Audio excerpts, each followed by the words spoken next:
Father Edward Joseph Flanagan. Born in Ireland, settled in Nebraska, and ultimately recognized throughout the world.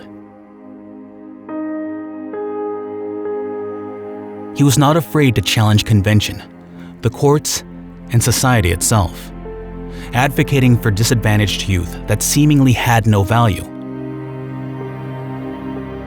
Father Edward Flanagan passed away unexpectedly on May 15, 1948. He was 62 years old.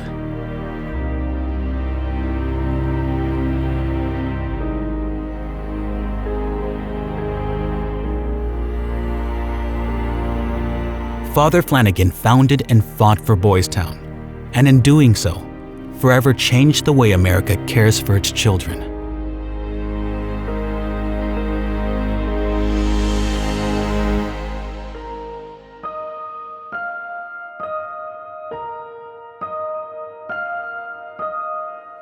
Father Flanagan's work in Omaha started with a hotel for homeless men. I had a large hotel there where I tried to take care of unfortunate men. And I would try to feed them and clothe them and try and get jobs for them. As he talked to these men, they convinced him that he'd started too late. They said, "Father, give up on me. You should have talked to me when I was 12. You should have talked to me when I was 14. You could have helped me then. Where were you when I was 16? And so that really formed the basis, scientifically, of his intervention with kids. With permission from his bishop and a borrowed $90, on December 12, 1917, Father Flanagan opened his first home and welcomed his first boys. The home filled quickly, and a larger home was needed. As the home grew with boys, Father Flanagan began to think bigger. Lovely country, isn't it? Uh-huh. Over 200 acres here, rich, fine soil. You really live and breathe out here. What about it?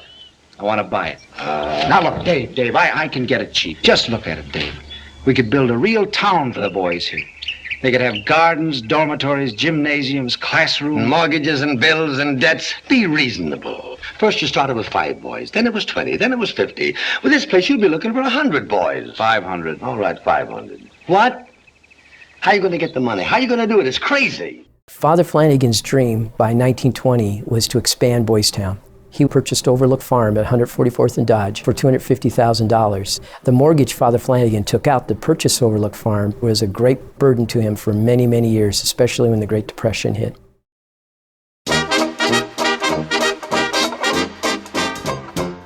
In 1921, Father Flanagan moved the boys to Overlook Farm.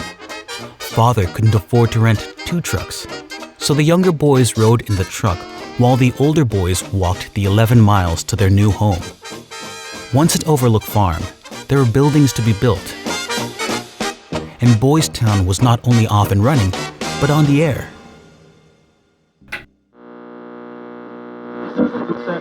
Hello, everyone. Again, we bring you a cheery welcome to Boys Town, that famous city of little men, as we open another program of words and music brought to you directly from this unique community, just 11 miles west of Omaha, Nebraska. Boys Town will shine today. In that new or die, we will fight for Boys Town. And still, the boys kept coming. I remember meeting Father Flanagan for the first time. I was 12 years old when I came to Boys Town in 1935. He put his arm around my shoulder and welcomed me to Boys Town. You just had a feeling of longing and also had a feeling of somebody caring. Father Flanagan, I don't think you could have found a greater man, really. He was a fair man, and he really loved children. And he was a man of strong discipline. When I came to Boys Town, I found it a magic place. You know, kids, I had never met a black kid, never met a Mexican, never met a Jewish boy. And we were all friends, you know, we worked together, played together, fought together. And it was just it was a melting pot, really. And Father Flanagan taught us very, very carefully, differences are not divisive, they are enriching. We have great opportunities in this country. And so we must find the reason, to find the cause for this delinquency. Father Flanagan's mission was to change the way children were treated across America, because at that time, with eugenics in place, children were being discriminated against due to the race or the religion, and there's no therapeutic program for those boys and girls. So he wanted to create a model of a program that could be duplicated across America, and that's what he did in the village of Boys Town.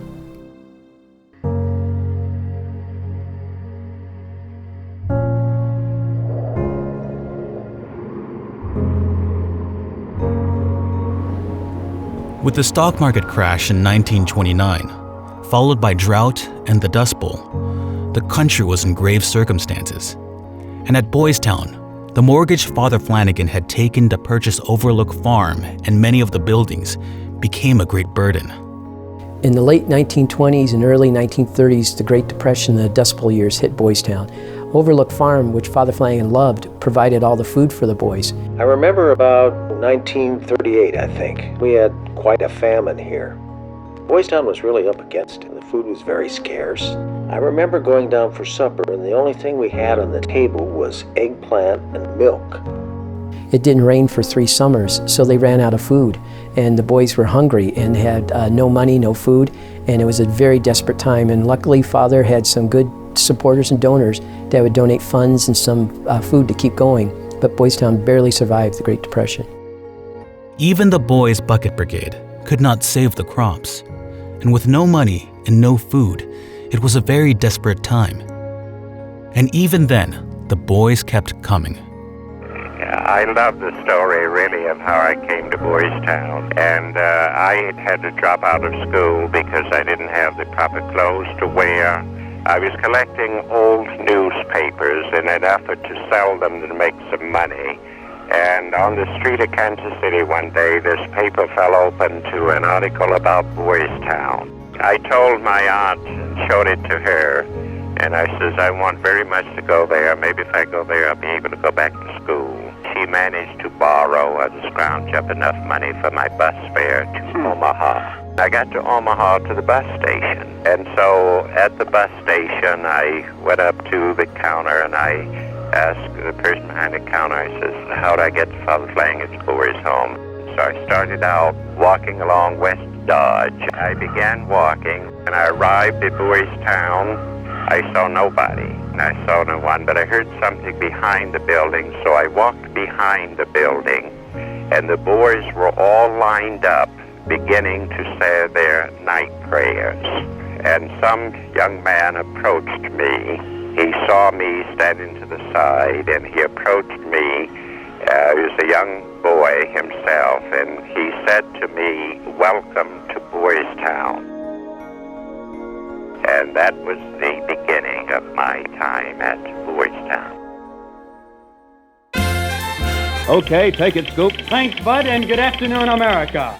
Scoop, movie cameras are scheduled to start grinding Monday. A crew of 30 cameramen, technicians, and so forth arrived here today to make final preparations to start filming the picture which stars Spencer Tracy and Mickey Rooney. The film company is expected to be on location at Boys Town for the next month. Boys Town is real. It is a drama greater than the imagination of Hollywood's best storytellers. 4,000 boys have passed through this city of little men.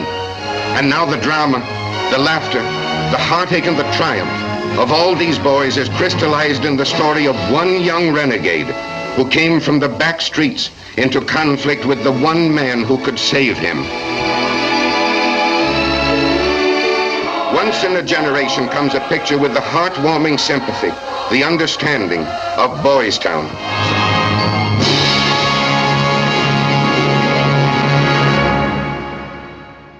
The movie Boys Town was premiered in downtown Omaha, and Father Flanagan went to MGM Studios and asked special permission to have it premiered in the city. And when it was given, the whole city of Omaha just basically went crazy.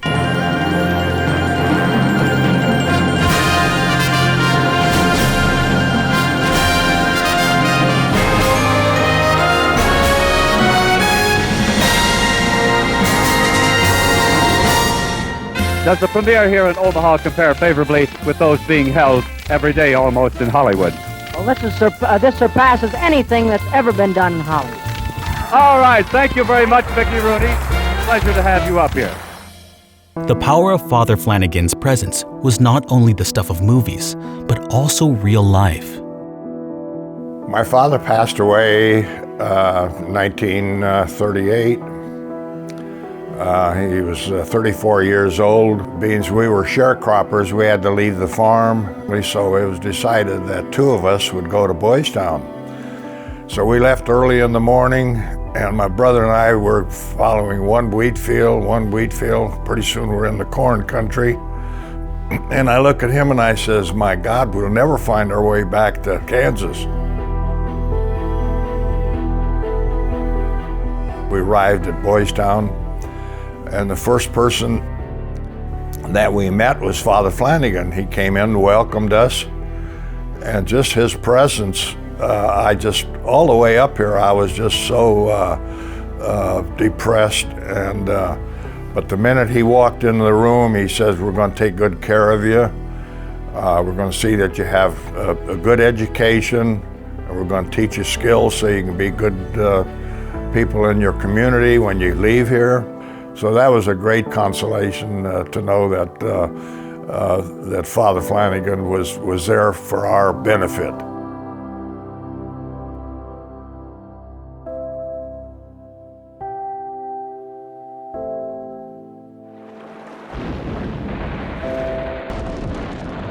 Japan's attack on Pearl Harbor brought the United States into World War II. And by its end, more than 800 Boys Town citizens would serve in nearly every theater of the war. Many gave their lives, each life remembered by Father Flanagan. In the Boys Town Times, he ran stories about each boy who had passed away. At the present time, I am in Italy, not far from the enemy lines. I have been wounded once, which was a minor wound, and received a Purple Heart Award medal. If I get a chance, Father, I'll send it to you to keep for me until I get back to the States. 4 days later, James Burns was killed in action. Our records show that 12 boys have died in the Pacific. Undoubtedly, some of them were in Corregidor. And one of our boys was in the march of death from Bataan. His name was Paradise. When World War II broke out, many young men went up to sign up for the military, and a majority of the boys who had come to Boys Town were orphans at that time, had no family members. And one boy in particular went to recruitment office and they said, you can't join the military because you have no next of kin, because everyone had a list of next of kin. And he said, put down Father Flanagan. He's the one that turned me into a man and the only person that ever loved and cared for me. So eventually Father Flanagan became what they called America's #1 war dad, because hundreds of former boys listed him as their only next of kin. And he was very proud of that honor.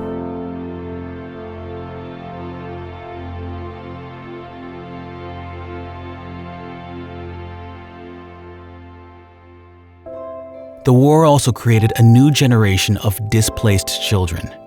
And while on a mission to Europe to help, Father Flanagan died of a massive heart attack. His passing was a national event with a story in Life magazine, and his funeral mass broadcast live over the radio. By the end of his life, Father Flanagan was a famous figure in America. He'd had a major blockbuster Hollywood film made about him. He was asked by presidents to go first to Asia and then to Germany after the war to oversee the effort there with the orphans after the war. Despite all of that fame, he saw very clearly that if he was going to build an organization, a home for children, that also was about structural change, it had to continue after he died. So the famous quote by Father Flanagan is, "The work will continue, you see, because it is God's work and not mine."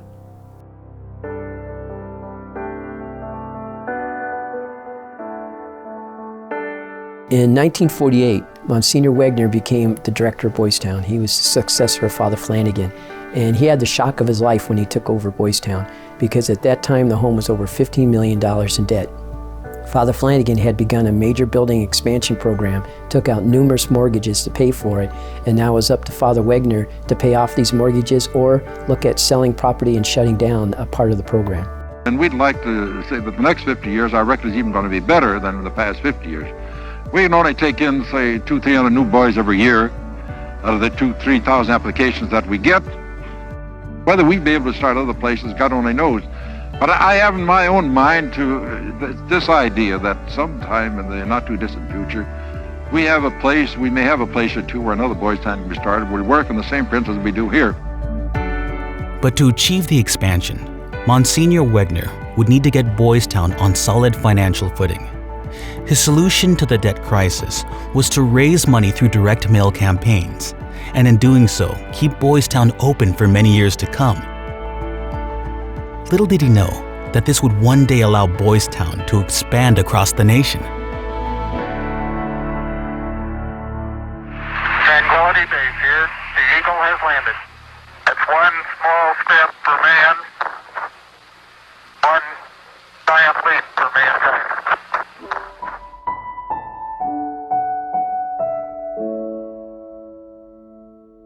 In 1969, humanity reached new heights.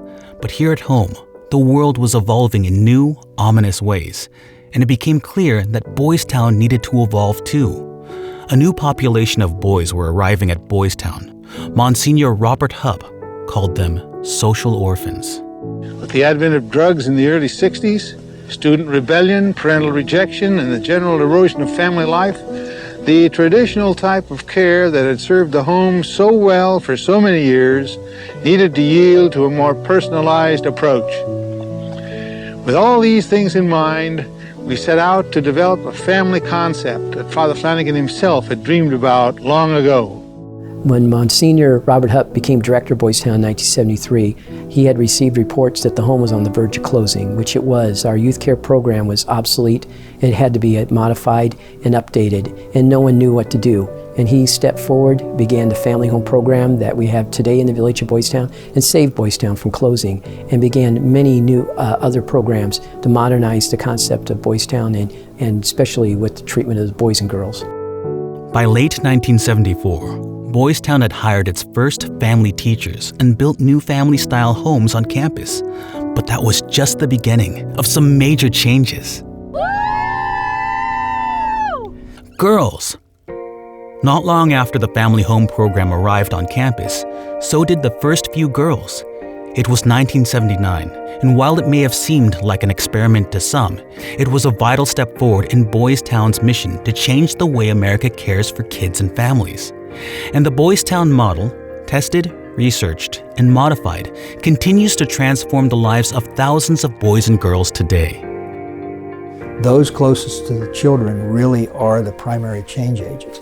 And this model is built around that as an assumption, but it's operationalized that way. These kids don't know they're in a treatment program. They literally don't. They think they're living in a family. They learn on campus that we can do this together. We work together. We are a team. We are a family.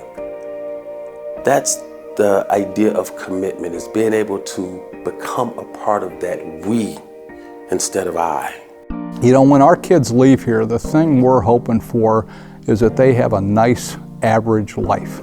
Because right now, at-risk kids are not destined to have an average life. They're destined to have a very poor, a very, very tragic life. And so we want to change that trajectory, and we want them to get them to be married and go to church and have jobs and vote and take care of their yards and have dogs and cats. That's what we want. That to us is the ultimate success factor for our kids, is when we see them engaged like any other family.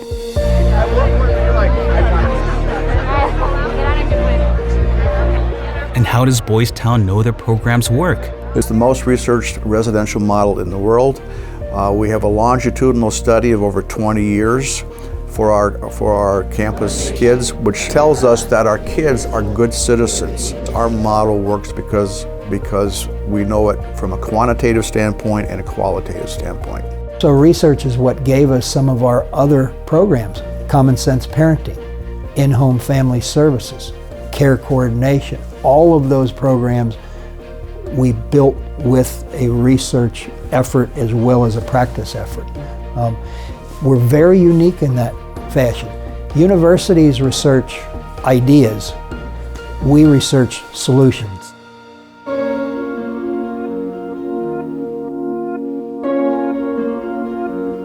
You know, there's days when you go home and you just can't believe what you've just dealt with. You can't believe what you've just seen. And it's difficult when you have exhausted all of your resources and that family has still chosen drugs or alcohol over their children. So I participated basically in a beating of this kid, and you know, I'd say that was probably the worst thing that I've ever done in my life. Just beat this kid for no reason. The guys came out of the bathroom and they were like, "Diana, clean that up." And I looked and there was just blood everywhere and he was dead.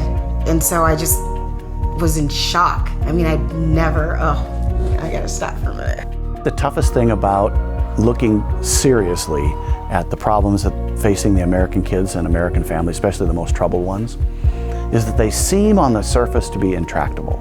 But if you break it into pieces and say, I'm going to start working on this piece of that problem and make a change, and then this piece, and you put together the data, the scientific data, I think you can make a case that it can be changed. But you still follow a research-proven model, and if you can prove 83 and 94% success rates working with kids and families, you can begin to have the building blocks of a new society and a stronger one for kids and families. We aren't just in the village of Boys Town, Nebraska, because the kids are all over the place. We need to reach out. We have a strategic plan, and we are going to where the troubles are in America. To build a new society, Boys Town realized that reaching more youth meant expanding locations across the country and expanding programs as well. Boys Town Hotline is really one of our best programs, and we reach out to over 150,000 people every year. Last year, that hotline interrupted 600 suicides in progress, over 600. So our research team got together and developers got together, and we developed the Common Sense Parenting Program. Welcome to Common Sense Parenting class, and today we're going to talk about preventive teaching. Well, the number one benefit that parents say to us is it gives them a step-by-step approach to being able to discipline their children in a positive way. So it's an excellent program for really giving parents the tools, the parenting tools they need in everyday life. So we help the families through, it's called In-Home Family Services. We teach the parents how to parent their children, how to give consequences, how to be able to teach themselves. Because if we were just to teach the child, as soon as we remove ourselves, nothing's going to change. We need that environment to change, and we need the parent to be able to take the role that they should have as a parent.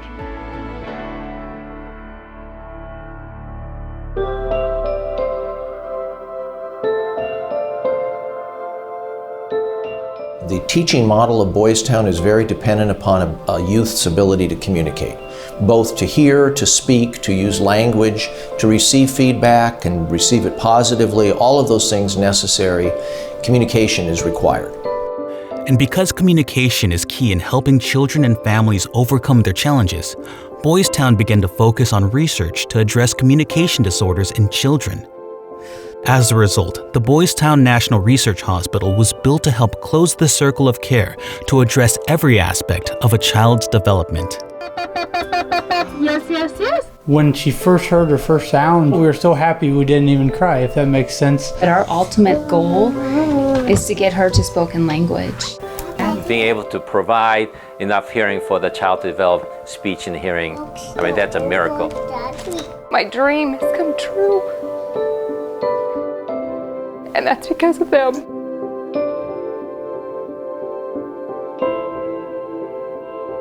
The next frontier for us at the hospital, it is at neurobehavioral.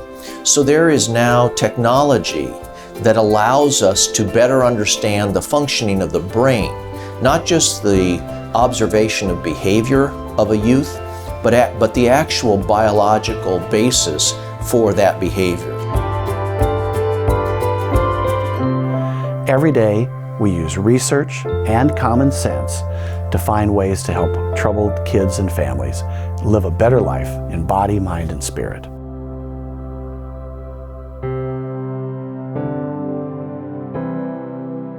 Father Flanagan's founding principles for Boys Town was there was no such thing as a bad boy, and that the home would not be an institution.